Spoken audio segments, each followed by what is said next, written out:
គឺពីយប់មិញបន្តិចគឺតាក់តងនឹងរឿងលោកមូនពេជ្របាទលោកមូនពេជ្រ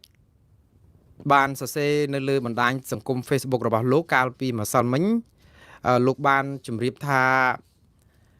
ពាក្យបណ្ដឹងដែលបងប្អូនខ្មែរជាង100,000នាក់បាទដែលផ្តិតមេដៃឬក៏ចុះហត្ថលេខាចូលរួមឲ្យគាត់តំណាងផ្ញើឲ្យទៅតុលាការព្រហ្មទណ្ឌអន្តរជាតិ ICC ដាក់ប្តឹងថៃតាក់ទងនឹងការឈ្លានពានដែនអធិបតេយ្យកម្ពុជានិងរឿងឧក្រិដ្ឋកម្មសង្គ្រាមអីសពបែបយ៉ាងនោះគឺបានទៅដល់ដៃតុលាការគេទទួលជាផ្លូវការឲ្យព្រោះអីនៅក្នុងអ៊ីមែលដែលគាត់បានបង្ហោះនៅបណ្ដាញសង្គម Facebook គាត់កាលពីម្សិលមិញហ្នឹងគឺបានបញ្ជាក់ថាតុលាការខាងស្ថាប័នអាយការបស់តុលាការ ICC នេះបានទទួលពាក្យបណ្ដឹងនេះជាផ្លូវការនៅថ្ងៃទីដែលគាត់ដាក់តាំងពីថ្ងៃទី4ខែធ្នូមកអញ្ចឹងបានន័យថាពីសប្តាហ៍ជាងបាទលឿនដែរដែលគេទទួលហើយចំណាត់ការយ៉ាងណាយើងទាំងអស់គ្នានៅតាមតទៅទៀតបងប្អូនព្រោះគាត់ថ្មីនេះគឺកាលពីម្សិលមិញនេះគាត់ដាក់ឯកសារបន្ថែមទៀតនៅពេលដែលថៃឈ្លានពានបន្ថែមលើដែនអធិបតេយ្យកម្ពុជាហ្នឹងដែលឯកសារនេះគាត់ថាមានដល់ទៅ56ទំព័រកាលលើកមុនគាត់ដាក់ជាង30ទំព័រឥឡូវមានដល់ទៅ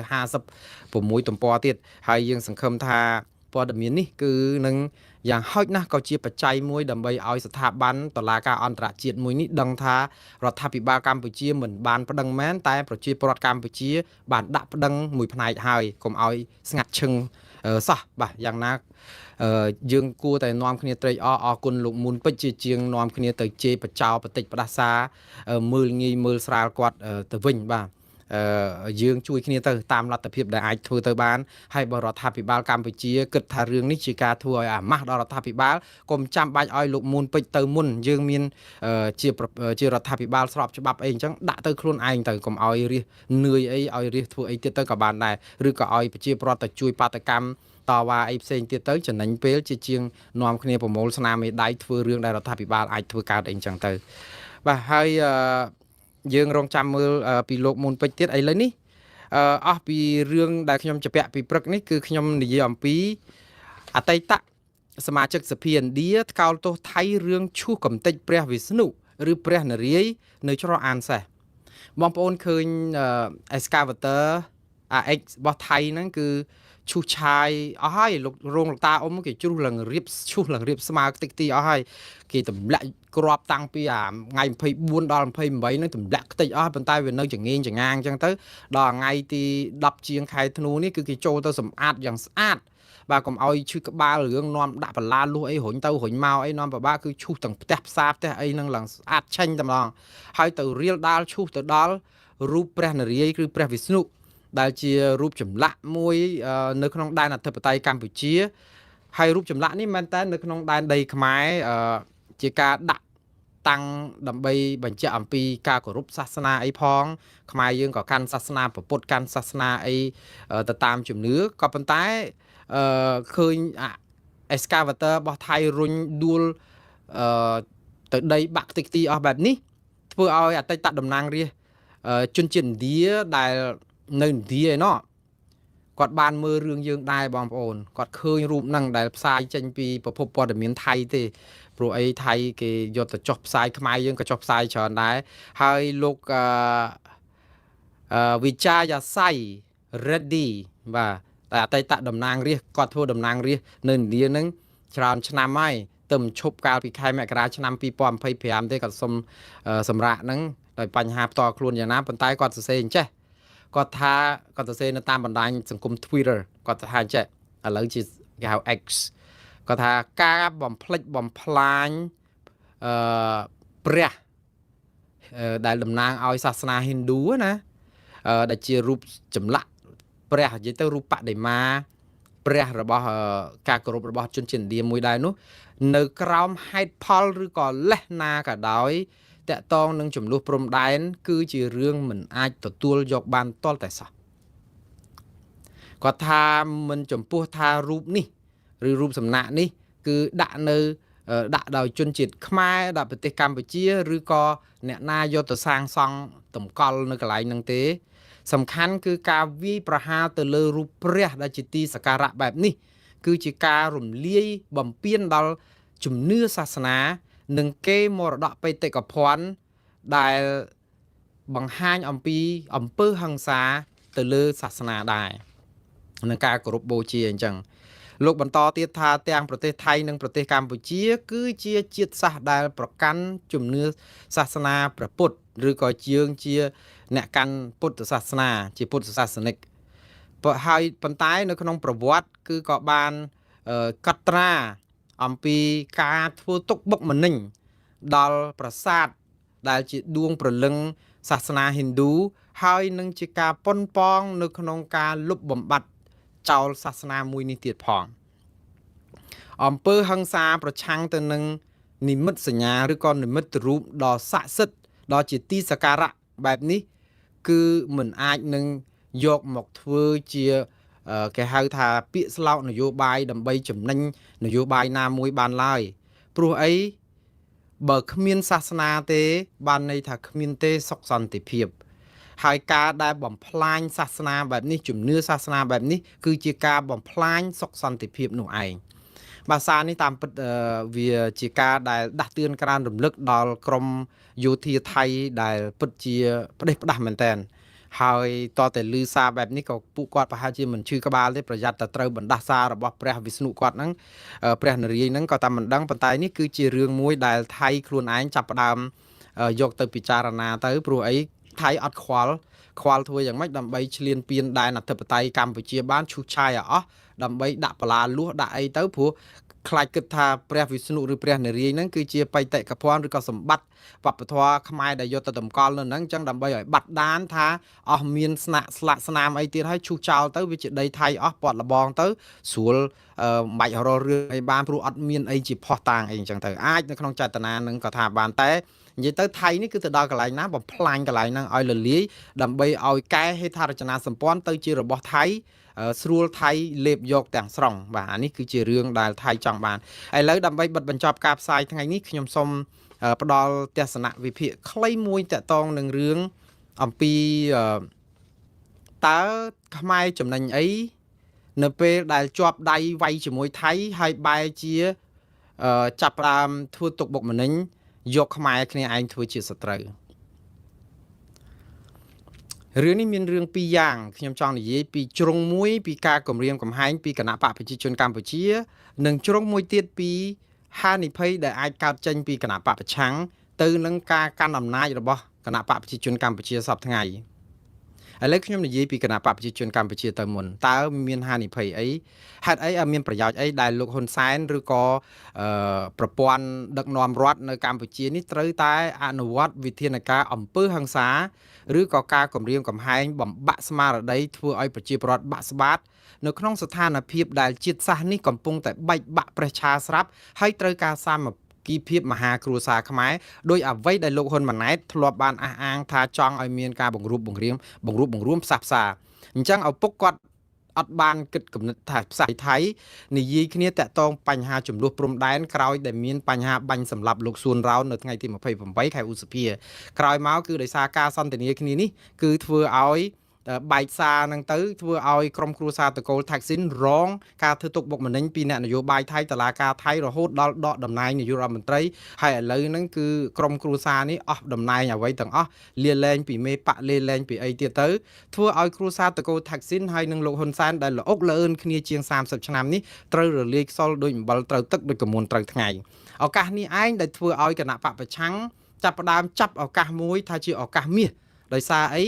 លោកហ៊ុនសែនលែងត្រូវគ្នាជាមួយនឹងតកូលថាក់ស៊ីនហើយប្រកាសជាមិនអាចត្រូវគ្នាជាមួយនឹងអ្នកនយោបាយថៃណាក្រោយទៀតទេព្រោះអីគេមិនទុកចិត្តរដ្ឋាភិបាលកម្ពុជាហើយទីលាននៃប្រទេសថៃលែងคล้ายទៅជានរុអវជ័យសម្រាប់គណៈបកប្រឆាំងតែវាទៅជាថ្នាលទៅជាឋានសួគ៌ឋានសុខសម្រាប់ការបណ្ដុះគំនិតតស៊ូមតិដើម្បីកែប្រែផ្លាស់ប្ដូរអ្វីដែលគេចង់បាននៅក្នុងប្រទេសកម្ពុជាព្រោះអាចคล้ายជាថ្នាលដែលរដ្ឋាភិបាលថៃចង់មិនចង់នឹងមិនចាប់បញ្ជូនសកម្មជនគណៈបកប្រឆាំងមកឲ្យរដ្ឋាភិបាលកម្ពុជាដើម្បីធ្វើទុកបុកម្នេញដោយកាលគាត់នៅស្និទ្ធស្នាលគ្នាជាមួយនឹងតកូលថាក់ស៊ីនទេឥឡូវតកូលថាក់ស៊ីនក៏លែងស្និទ្ធស្នាលជាមួយលោកហ៊ុនសែនពេលនេះបើសុំបីតកូលថាក់ស៊ីននឹងឡើងកាន់អំណាចជាប់ឆ្នោតនៅថ្ងៃទី2ខែទី8ខែកុម្ភៈឆ្នាំ2026នៃការបោះឆ្នោតថ្មីរបស់ថៃនេះក៏ដោយ ក៏ទីតាំងនៅប្រទេសថៃលែងคล้ายជាឋាននរកសម្រាប់គណៈបកប្រឆាំងហើយព្រោះអីតកូល Thaksin នេះចង់មិនចង់អាចនឹងយកឱកាសនេះដើម្បីសងសឹកខាងក្រុមគ្រួសារតកូលហ៊ុនវិញដែលធ្វើទុកបុកម្នេញគាត់ក៏ថាបានដែរដោយសារតែធ្វើឲ្យគាត់ចុះនរកអវជ័យអីអញ្ចឹងទៅឥឡូវនេះឱកាសមាសនេះហើយដែលធ្វើឲ្យខាងក្រុមគណៈបកប្រឆាំងចាប់ផ្ដើមបំផុសគំនិតជាពិសេសរដ្ឋាភិបាលក្រៅប្រទេសនេះគឺយកឱកាសនៅពេលដែលរដ្ឋាភិបាលកំពុងតែមានចំណុចខ្សោយជាច្រើនដូចខ្ញុំរៀបរាប់ខាងលើហ្នឹងហើយស្របនឹងកលៈទេសៈដែលកំពុងតែទុនដៃទុនជើងនៅក្នុងការវាយជាមួយថៃផងហើយគ្មានសហគមន៍អន្តរជាតិណានៅកាន់ខាងកម្ពុជាឬក៏ថ្កោលទោសថៃផងទៀតធ្វើឲ្យគណៈបកប្រឆាំងនៅក្រៅប្រទេសនេះបានឱកាសមាសនៅក្នុងការអំពាវនាវឲ្យប្រជាពលរដ្ឋចាប់ផ្ដើមមើលឃើញអំពីភាពអសមត្ថភាពរបស់រដ្ឋាភិបាលរិះគន់ក្នុងន័យមួយកែតម្រង់ឬក៏ផ្លាស់ប្ដូររដ្ឋាភិបាលនេះចេញដើម្បីឲ្យមានរដ្ឋាភិបាលថ្មីដឹកនាំដោយគណៈបកប្រឆាំងកាន់ទៅសង្ឃឹមថាអាចមានឥទ្ធិពលមានទឹកមាត់ប្រៃឬក៏មានភាពគេហៅថាផ្សះផ្សាបង្រួបបង្រួមជាតិឬក៏យ៉ាងម៉េចតាមអ្វីដែលគណៈបកប្រឆាំងថាក្នុងការតទល់ជាមួយថៃបានមានប្រសិទ្ធភាពដោយសារអីគណៈបកប្រឆាំងគេអះអាងថាបើគេជាកាន់រដ្ឋាភិបាលគឺគេនឹងដាក់ពាក្យប្តឹងទៅតុលាការយុតិធធម៌អន្តរជាតិនឹងព្រំប្រទានតុលាការព្រំប្រទានអន្តរជាតិហើយនឹងយកកិច្ចព្រមព្រៀងសន្តិភាពទីក្រុងប៉ារីនេះមកធ្វើជាឧបករណ៍ច្បាប់ដើម្បីដោះស្រាយទប់ទល់នឹងថៃដែលជាប្រទេសហត្ថលេខីនៃកិច្ចព្រមព្រៀងសន្តិភាពទីក្រុងប៉ារីផងដូច្នេះបើយើងស្ដាប់ទៅអ្វីដែលកើតឡើងទាំងអស់នេះគឺវាបានប្រយោជន៍ដល់ខាងក្រុមតស៊ូខាងប្រឆាំងហើយវាជារឿងដ៏លំបាកលំបិនសម្រាប់គណៈបកកាន់អំណាចសពថ្ងៃនៅក្នុងការបន្តទប់ស្ថានភាពកុំឲ្យលំបាកខ្លាំងពេកដូច្នេះហើយទើបមានសារតាក់ទងនឹងការគំរាមកំហែងប្រជាពលរដ្ឋដែលហ៊ានរិះគន់រដ្ឋាភិបាលបើអ្នកនៅក្នុងស្រុកគឺអត់រួចខ្លួនបើអ្នកនៅខាងក្រៅគាត់ថាចាប់អត់ទាន់បានអីចឹងទៅនេះគឺជាការគំរាមកំហែងគាត់យូរហើយហេតុអីបានជាសារនេះនៅមានដដែលនៅក្នុងពេលនេះនៅពេលដែលកម្ពុជាត្រូវការបង្រួបបង្រួមជាតិខ្ញុំថាកម្ពុជាពេលដែលគណៈបកកណ្ដាលអំណាចអនុវត្តវិធានការក្តៅងើបមួយវាយមួយឬគឺចាប់ធ្វើទុកបុកម្នេញប្រជាពលរដ្ឋជាងការសម្របសម្រួលបង្រួបបង្រួមនិងដោះលែងអ្នកទោសមនសិការគឺវាជាកំបិតមុខពីរត្រង់ថាអញ្ចេះកំបិតមួយមុខមួយគឺអាចមានប្រសិទ្ធភាពសម្រាប់រដ្ឋាភិបាលឬក៏គណៈបកកណ្ដាលអំណាចនៅក្នុងការបន្តកាន់អំណាចបានមួយរយៈទៀតមួយរយៈនេះគឺសំដៅទៅលើការដែលប្រជាពលរដ្ឋអត់អាចងើបក្រោកតវ៉ាឬក៏កែតម្រង់អីបានទេដោយសារតែនៅតែខ្លាចនៅឡើយព្រោះអីស្រមោលអន្ទូលតាមប្រាណនៃការចាប់ដាក់គុកហ្នឹងគឺវាឃើញច្រើនណាស់ហើយមិនមានអ្នកណារួចខ្លួនដោយមិនទៅសុំទោសឬអីចឹងឬក៏ចោះចូលទេដូច្នេះរឿងនេះក៏អត់ទាន់បានសាបរលាបឬក៏បាត់បង់ដែរចឹងគណៈបកប្រជាជនកម្ពុជាចង់មិនចង់អត់ចង់ឲ្យប្រជាពលរដ្ឋគិតថាអ្វីហ្នឹងគឺវាស្រាលទេព្រោះអីលោកហ៊ុនសែនបងប្អូនប្រហែលជាអាចច្រឡំថាអូលោកហ៊ុនម៉ាណែតឡើងមកកាន់អំណាចកូនប្រហែលជាមិនដូចឪពុកទេអត់ទេលោកហ៊ុនសែនចង់បង្ហាញសារថាអ្វីគ្រប់បែបយ៉ាងកំពុងកើតឡើងនេះគឺកម្ពុជាគ្រប់គ្រងដោយលោកហ៊ុនសែនមិនមែនលោកហ៊ុនម៉ាណែតទេលោកហ៊ុនម៉ាណែតគ្រាន់តែជាអាយ៉ងឬក៏ជាព្រូឡានតែប៉ុណ្្នឹងទេគាត់អាចអង្គុយនៅកៅអីកាច់ចកោតនឹងកាន់ចកោតនឹកសំទោសកៅអីតកង់បានប៉ុន្តែចកោតឡានហ្នឹងគឺលោកហ៊ុនសែនជាអ្នកកាច់ទេហើយគាត់បានប្រាប់យ៉ាងច្បាស់ថាអ្វីសពបែបយ៉ាងគឺលោកហ៊ុនសែននៅពីក្រោយទាំងអស់ហើយរឿងនេះឯងដែលធ្វើឲ្យថៃចាប់ផ្ដើមចេញយុទ្ធនាការថ្មីមួយក្នុងការកម្ចាយក្រុមគ្រួសារតកូលហ៊ុនដោយសារតែគេគិតថាបើសិនជាក្រុមគ្រួសារតកូលហ៊ុននៅគឺវាអត់អាចដោះស្រាយនយោបាយជាមួយថៃឲ្យបានជាងាយគ្នាទេអានេះជាសារនយោបាយរបស់ថៃទេហើយសារនយោបាយបែបនេះគឺមានផលអាក្រក់សម្រាប់ប្រជាពលរដ្ឋខ្មែរទាំង17លាននាក់នៅក្នុងនិយាយអំពីថាការដែលបះបោក្រោកតវ៉ាអីទៅវានាំឲ្យមានអំពើហិង្សាអីកើតឡើងជាយថាហេតុដែលរឿងនេះគឺជារឿងអកុសលដែលជៀសមិនផុតដែរបើសិនជាវាទៅអត់មានការដោះស្រាយប៉ុន្តែដើម្បីទប់រឿងនេះគឺចង់មិនចង់រដ្ឋាភិបាលត្រូវតែចេញវិធានការក្តៅអីមួយបើចំពោះដឹងថាវិធានការក្តៅហ្នឹងគឺជាសារគេហៅថាអាកមន់គម្រាមសត្វស្វាគឺប្រជាពលរដ្ឋច្បាស់ជាភ័យបាក់ស្បាតប៉ុន្តែសួរថាតើចំណេញអីឲ្យកម្ពុជាក្នុងន័យច្បាប់ទម្លាប់ប្រជាធិបតេយ្យគឺយើងសូន្យទៀតហើយគឺយើងកាន់តែដាបទៀតហើយសហគមន៍អន្តរជាតិគឺគេថ្កោលទោសយើងយូរហើយតកតងនឹងការរំលោភសិទ្ធិមនុស្សនិងបំពានប្រជាធិបតេយ្យហើយគេចង់ឲ្យយើងស្ដារឡើងវិញយើងមិនស្ដារប៉ុន្តែឥឡូវនេះគឺបើស្ដារពេលនេះក៏អាចថាគណៈបកប្រជាជនកម្ពុជាស្ដារអត់ទាន់ដែរព្រោះតែស្ដារទៅគឺប្រជាពលរដ្ឋចាប់ផ្ដើមមានអំណាចពេញដៃគឺរដ្ឋាភិបាលកំពុងតែមានបញ្ហា100ចម្ពោះគឺច្បាស់ជាទប់អត់ឈ្នះទេដូច្នេះបង្ក្រាបសិនហើយ ហើយសារបង្ក្រាបរបស់រដ្ឋាភិបាលនៅទីនេះគឺចង់បង្ហាញទៅគណៈបកប្រឆាំងទៀតថាអ្នកឯងចង់ធ្វើអីតាមអ្វីដែលជារដ្ឋាភិបាលក្រៅប្រទេសហ្នឹងគឺគេត្រៀមជើងព្រួលដើម្បីទប់ទល់បង្ក្រាបអីអញ្ចឹងទៀតទៅអញ្ចឹងអ្នកនៅក្នុងស្រុកគឺក៏អត់អាចក្អកអីបានអញ្ចឹងទៅអ្នកក្រៅស្រុកអាចធ្វើបានអីខ្លះដូច្នេះស្ថានភាពនេះគឺគណៈបកប្រជាជនអាចទិញពេលវេលាខ្ញុំប្រើពាក្យថាទិញពេលវេលានេះគឺ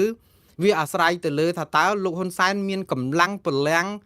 មាំមួនបានយូរប៉ុណ្ណាតើគាត់នឹងខ្សោះខ្លួនប៉ុណ្ណានៅក្នុងការដែលបន្តដូចថាគម្រាមកំហែងអីអញ្ចឹងទៀតទៅព្រោះអីម៉ោងនេះអាសាគម្រាមកំហែងហ្នឹងគឺវាគ្រាន់តែជាការទប់រទេសចុះភ្នំទេបានន័យថាឲ្យលឿនរទេសវាចុះភ្នំហើយវាគ្រាន់តែចុះលឿនឬក៏ទៅដល់អាជើងភ្នំហ្នឹងវាលឿនជាងការរំពឹងទុកឬក៏ចុះសន្សំឬក៏ទប់ទៅកុំឲ្យចុះលឿនពេកប៉ុន្តែវាអត់ក្បាលរទេសវាអត់ឡើងភ្នំវិញទេគឺវាចុះភ្នំហើយអញ្ចឹងនេះគ្រាន់តែជាយុទ្ធសាស្ត្រទប់ការពារកុំឲ្យពេលដែលកំពុងទុនដៃទុនជើងហ្នឹងគឺมันអាចនឹងដោះស្រាយបញ្ហារឿងការថ្នាក់របស់ប្រជាពលរដ្ឋបានព្រោះប្រជាពលរដ្ឋគឺដឹងតែថ្នាក់ស្ទើរតែគ្រប់គ្នាសូម្បីតែអ្នកគ្រប់គ្រងគណៈបកប្រជាជនកម្ពុជាក៏រកចំណុចសរសើររដ្ឋាភិបាលលែងឃើញដែរហើយអើទាំងអស់សង្ឃឹមទេព្រោះអីវាមិនដឹងថាទៅច្រកណាដែរបើយើងឃើញថៃគេវាយយើងឡើងទុនសាច់យើងអត់មានអីអាវុធអីទៅប្រយុទ្ធប្រឆាំងនឹងគេរំលោភយកដីយើងអស់ហើយយើងអត់ប្តឹងហើយសហគមន៍អន្តរជាតិអត់នៅខាងយើងហើយទៅចរចាជាមួយអាស៊ានសង្ឃឹមថាគេជួយយើងឥឡូវគេបោះបាល់ឲ្យមកថៃដែលជាគូប្រកួតដែលជាអ្នកធ្វើបាបធ្វើទុកបុកម្នេញយើងឈ្លានពានយើងតែយើងសង្ឃឹមអីដូច្នេះមនុស្សនៅក្នុងគណៈបកកណ្ដាលអំណាចមិនប្រកាសថាគាត់មានសុតិធិនិយមថានឹងមានច្រកអីច្រើនជាងហ្នឹងទេក៏ប៉ុន្តែបើឲ្យគាត់ខ្ទាស់នៅក្នុងការដែលគម្រាមកំហែងក៏គាត់អត់អាចខ្ទាស់ដែរពួកគាត់អាចនឹងយល់ស្របថាវាអត់មានជំរឿសដែរបើសិនជាមិនទប់ការដែលប្រជាពលរដ្ឋតវ៉ាគឺច្បាស់ណាស់គឺរដ្ឋាភិបាលគឺដូចដេកដួលមករំពេចនឹងតែម្ដងដូច្នេះទប់ប៉ុន្តែអ្វីដែលខ្ញុំនិយាយថាខាតហ្នឹងគឺចំណេញទៅគណៈបកនយោបាយគណៈបកកណ្ដាលអំណាចនៅក្នុងការទិញពេលវេលាប៉ុន្តែខាតនៅក្នុងរូបភាពជាអន្តរជាតិកម្ពុជានឹងក្លាយទៅជាប្រទេសផ្ដាច់ការទណ្ឌកម្មរបស់សហគមន៍អន្តរជាតិនៅតែស្រោចដដែលខ្មែរនៅតែបែកបាក់គ្នាមិនអាចផ្សះផ្សាគ្នាបានហើយគណៈបកប្រឆាំងក៏នៅតែរកឱកាសនឹងចាប់ផ្ដើមវាយប្រហាររដ្ឋាភិបាលអញ្ចឹងទៀតទៅហើយរដ្ឋាភិបាលនឹងយកឱកាសចាប់ផ្ដើមចាប់មនុស្សដាក់គុកជាបដាទៀតទៅគេមើលមកឃើញរដ្ឋាភិបាលអាក្រក់ប្រជាពលរដ្ឋមានការថ្នាក់ដំណោះស្រាយព្រំដែនក៏មិនបានគឺវាអត់ទៅមុខអ្នកណាដែលខាតជារួមគឺប្រទេសជាតិទាំងមូលគឺខាតនៅក្នុងន័យថាយើងកំពុងតែឯកោហើយធ្វើឲ្យគេមើលឃើញយើងអត់បានបង្រួបបង្រួមផ្សះផ្សាជាតិតែបែរទៅជាយើងចាប់ផ្ដើមធ្វើទុកបុកម្នេញខ្មែរគ្នាឯងតទៅទៀតទោះក្នុងរូបភាពថាជាហេតុផលថាដើម្បីសន្តិសុខសង្គមដើម្បីកុំឲ្យមានការបះបោរអីក៏ដោយប៉ុន្តែនៅក្នុងពេលនេះគឺយើងត្រូវការលេខបូកអត់ត្រូវការលេខដកទេអានឹងសម្រាប់រដ្ឋាភិបាលហើយសួរថាខាតគណៈបកប្រឆាំងមែនទេអត់ខាតទេពេលដែលរដ្ឋាភិបាលគម្រាមកំហែងចាប់មនុស្សដាក់ពន្ធនាគារឬក៏អីហ្នឹងគឺវាបានចំណេញទៅខាងក្រមប្រឆាំងទៅវិញហេតុអីបានខ្ញុំថាចំណេញព្រោះក្រមប្រឆាំងគាត់ចំណេញក្នុងភាពជាជនរងគ្រោះដែលធ្វើទុកបុកម្នេញពួកគាត់មនុស្សខ្មែរយើងច្រើនណាស់ដែលដូចថាយើងឃើញថាមនុស្សដែលរងគ្រោះឲ្យគេចាប់ផ្ដើមធ្វើទុកបុកម្នេញយើងមានសមានចិត្តចឹងអាភាពឲ្យគេអាណិតនេះគឺគណៈបកប្រឆាំងនឹងបានទទួលសមានចិត្តនឹងហើយគេធ្វើបាបធ្វើទុកបុកម្នេញហើយខ្លួនចង់ឲ្យមានការកែតម្រង់ដើម្បីតបឲ្យថាខ្មែរយើងខ្លាំងដើម្បីទប់ជាមួយថៃបានតែជាលទ្ធផលរដ្ឋាភិបាលអត់បានកែអាហ្នឹងបែរទៅជាបង្ក្រាបគ្នាឯងចឹងធ្វើឲ្យរដ្ឋាភិបាលក្រៅប្រទេសឬក៏ក្រមប្រឆាំងមានទឹកមាត់ប្រៃនៅក្នុងន័យមួយថានេះហើយដែលជាហេតុផលដែលគណៈបកប្រឆាំងត្រូវការឲ្យមានការផ្លាស់ប្ដូរព្រោះរដ្ឋាភិបាលសពថ្ងៃមិនអាចផ្លាស់ប្ដូរបានទេព្រោះខ្លាស៊ីសាច់នៅតែស៊ីសាច់អញ្ចឹងចង់ឲ្យខ្លាស៊ីបន្លែចូលវិញសិនឬក៏យ៉ាងម៉េចដើម្បីដោះដូរផ្លាស់ប្ដូរនៅក្នុងការដឹកនាំរដ្ឋម្ដងអញ្ចឹងទៅនេះគឺជាក្តីសង្ឃឹមរបស់គណៈបកប្រឆាំងហើយមួយទៀតនៅពេលដែលលោកហ៊ុនសែនចាប់ផ្ដើមបង្ក្រាបមនុស្សនៅក្នុងស្រុកអត់មានសាមគ្គីអាចឈ្នះនៅក្នុងការទប់ទិញពេលវេលាបានមួយរយៈកាលប៉ុន្តែឱកាសនេះវានឹងបើកដៃឲ្យប្រទេសថៃយកខ្មែរគ្នាឯងដើម្បីឲ្យយើងឆ្លោះគ្នាឯងទៀតដើម្បីខ្ចីដៃខ្មែរប្រើនៅក្នុងការចំណេញនយោបាយថៃដែរហេតុអីបានអញ្ចឹងព្រោះឱកាសនេះគឺជាឱកាសមាសសម្រាប់ថៃដែរដឹងថាទី1គឺមានគណៈបកប្រឆាំងមួយដែលកំពុងតែចាំផ្លាស់ប្ដូរការដឹកនាំរបស់រដ្ឋាភិបាលសប្តាហ៍ថ្ងៃដើម្បីជំនួស ហើយពីមុនគណៈបកប្រឆាំងនេះមិនអាចជ្រកកោននៅក្នុងទឹកដីថៃបានជាកន្លែងធ្វើនយោបាយដើម្បីតតាំងជាមួយនឹងរដ្ឋាភិបាលកម្ពុជាទេព្រោះអីតកូលហ៊ុនត្រូវគ្នានឹងជាមួយនឹងតកូលថាក់ស៊ីនតែក្រោយមកដែលមានចំនួនព្រំដែនផងថៃកំពុងតែរកខ្មែរផ្ទៃក្នុងណាឲ្យឆ្លោះគ្នាដើម្បីគេយកយើងឲ្យឆ្លោះគ្នាឡាយតែវាយគ្នាទៅយើងភ្លេចអារឿងព្រំដែនហ្នឹង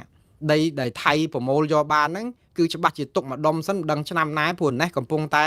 ឆ្លោះគ្នាបងប្អូនឯងឬខ្មែរគ្នាឯងថៃគេនឹងធ្វើបែបនេះហើយគេនឹងឲ្យដីថៃសម្រាប់ឲ្យក្រុមប្រឆាំងคล้ายទៅជាមូលដ្ឋាននៅក្នុងការតស៊ូមតិអីចឹងរឿងនេះអត់ចប់ទេបងប្អូនឃើញអត់ចប់ទេព្រោះដោយសារអីការដែលអត់ចប់នេះគឺដោយសារតែអ្នកដែលចង់តស៊ូមតិឬក៏ចង់បង្រួមអីចូលនៅក្នុងស្រុកក៏ចូលអត់បានដែរដោយសារតែខាងរដ្ឋាភិបាលកំពុងតែធ្វើយុទ្ធនាការនៅក្នុងការដែលកម្ចាយឬក៏ចាប់ដាក់គុកឬក៏ធ្វើទុកបុកម្នេញអ្នកដែលហ៊ានតវ៉ាបែបហ្នឹងហើយអ្នកដែលហ៊ានតវ៉ាភាគច្រើនជាក្រុមប្រឆាំងមែនហើយមិនមែនជាក្រុមអ្នកគ្រប់គ្រងរដ្ឋាភិបាលអ្នកគ្រប់គ្រងរដ្ឋាភិបាលយ៉ាងម៉េចក៏នៅតែហើយអើតែស្កអញ្ចឹងព្រោះអីមិនអាចសាច់ជូនខ្លាអត់អាចនៅស្រុកបានទេដូច្នេះយើងមិនអាចពួកគាត់គ្មានជំរឿសអីក្រៅតែពីចាំសង្ឃឹមតែអ្នកនៅក្រៅស្រុកដូចខាងគណៈបកប្រឆាំងអញ្ចឹងតែប៉ុណ្្នឹងទេដូច្នេះបើយើងមើលទៅអនាគតវែងយូរអង្វែងគឺខ្មែរខាតគ្រប់រឿងអត់ចំណេញទេខាតឲ្យតែនៅបែបនេះគឺយើងនឹងខាតដោយសារអីយើងបាត់កម្លាំងសាមគ្គីផ្ទៃក្នុងដើម្បីតទល់ជាមួយនឹងថៃដែលមានមហិច្ឆតាឈ្លានពានរំលោភយកដែនអធិបតេយ្យរបស់ខ្មែររយៈពេលយូរហើយយកច្រើនយើងមើលអ្វីដែលថៃវាយសប្ងៃនេះមិនមែនជាការវាយរបៀបសងសឹករបៀបរករឿងខ្មែររឿងដាក់មីនដាក់អីផ្ទុះទេមិនមែនទេអានោះគ្រាន់តែជាលេសទេព្រោះបើគ្រាន់តែផ្ទុះមីននៅតំបន់មុំបីឧទាហរណ៍ឬក៏ប្រាសាទតាកបីឧទាហរណ៍វាអត់អាចទៅវាយដល់ឯណានៃដល់អូភ្លុកដំរីដល់តំបន់ផ្សេងទៀតច្រើនច្រោះអានសេះអីទេវាយគ្រប់17 18ទីតាំងបែបនេះគឺថៃមានមហិច្ឆតាឈ្លានពានដីខ្មែរគ្រប់ទីតាំងទាំងអស់គ្រាន់តែយកអានឹងជាលេសដូច្នេះយើងឃើញច្បាស់ហើយគឺមានតែខ្មែរយើងសាមគ្គីគ្នាទេគឺកុំធ្វើទុកបុកម្នេញគ្នាទេហើយមានការអនុគ្រោះនឹងគ្នាទេដើម្បីឲ្យយើងសម្លេងខ្លាំងប៉ុន្តែសួរថាយើងធ្វើបានទេខ្ញុំថាធ្វើមិនបានទេហេតុអីបានធ្វើមិនបានព្រោះគណៈបកប្រជាជនកម្ពុជាដែលខ្ញុំនិយាយថាជាអ្នកដែលចាប់ផ្ដើមមុនណាវាដូចគ្នានឹងថៃឲ្យយើងប្រកាសមុនពីបាត់ឈប់បាញ់អញ្ចឹងតើខ្មែរធ្វើការទេខ្មែរអត់ធ្វើទេខ្លាចថាគេចោទថាយើងនឹងជាសម្អល់អ្នកសម្អល់ក្នុងខោដូចគ្នាដែរគណៈបកប្រជាជនកម្ពុជាតែហ៊ានប្រាប់ថាត្រូវផ្សះផ្សាដើម្បីឲ្យអនុគ្រោះឲ្យប្រជាពលរដ្ឋដោះលែងលោកសុនស្រនសុភាកញ្ញាសេងធីរីលោកកឹមសុខា